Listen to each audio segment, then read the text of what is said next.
AT, MT, and RT. You've probably heard these acronyms before, and you may even know what they stand for. But what really makes a mud terrain a mud terrain? And how rugged terrains different from all terrains? In this video, we're going to look into these 3 tires and show you the differences between them. The names are somewhat self-explanatory, so you can probably guess what mud terrain tire and all-terrain tires are meant for and what they're meant to be used for, but today we're going to go deeper than that. We will be going over what these tires are meant for, the features of each tire, and why are they designed the way they are. All-terrain tires are sort of a jack of all trades. They are good for on-road use and can usually hold their own when it comes to off-roading. All-terrain tires are also rated for winter driving, though some, such as the Toyo Open Country AT3, even have a 3 Mountain Peak Snowflake rating, which is the highest winter performance rating a tire can receive. So, unless you are frequently finding yourself in a deep mud or similar terrain, these tires will get you through just about anything. All-terrain tires typically have larger tread blocks and smaller voids than mud terrain and rugged terrain tires.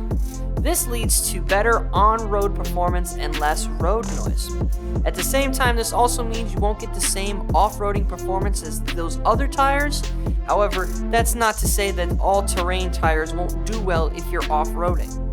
They just won't be able to make it through some of the extreme terrain that mud tires can.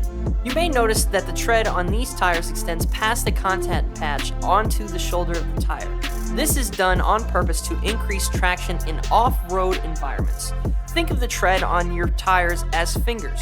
If you're trying to scoop up mud and move it out of the way, but your hands are full, you probably won't be able to make much progress. But if you had extra fingers on the side of your hand that would be able to scoop up way more mud and move it out of your way faster, this is exactly what the serrated shoulder does on these tires.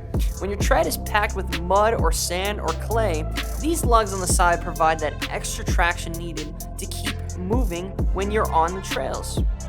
This design is commonly found on tires designed to go off-road, but serrated shoulders on MT and RT tires are genuinely even more aggressive than those found on all terrains. Moving on to mud terrains, you can immediately see the difference between the 2 tires.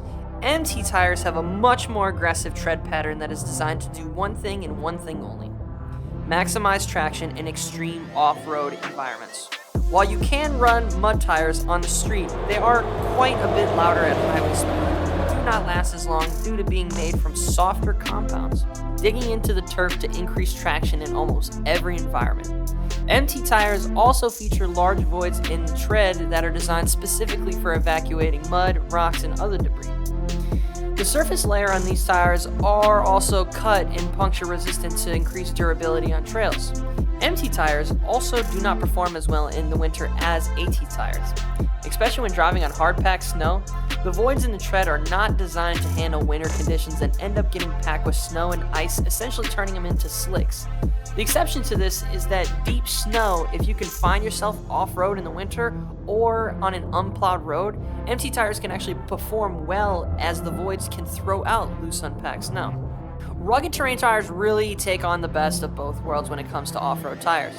They're quieter than mud terrains, often more traction than all terrains when off-roading, and the tread life falls somewhere between the two. Since every manufacturer makes their tire different, you end up having some RT tires that are very tame and have very similar functions or features to the AT tire, while others could also be considered an MT. Because they can vary so much, we are going to use the Nitto Ridge Grappler as an example since it doesn't lean too far in either direction. Looking at the Ridge Grappler, you can see elements of both a mud and all-terrain tire. You get the aggressive lugs extending onto the sidewall and large voids to dispense of debris on the trails, but you also get more rubber on the road than a traditional mud tire. This improves on-road performance, and the siping not only improves traction in the winter conditions but also decreases the chance of hydroplaning. RT tires do a great job of performing similarly to mud terrain tires in conditions when you need the extra traction that all terrains just don't offer. And they do all this while behaving similarly to all terrains when on pavement. So, with that being said, the perfect tire is going to vary greatly from person to person. For the average driver, an all-terrain is going to be a great choice. Although you can't really go wrong with a good rugged terrain tire either, and who doesn't love the aggressive look of a mud terrain, but at the end of the day, the choice is yours and you should pick something that suits your hobbies and lifestyles.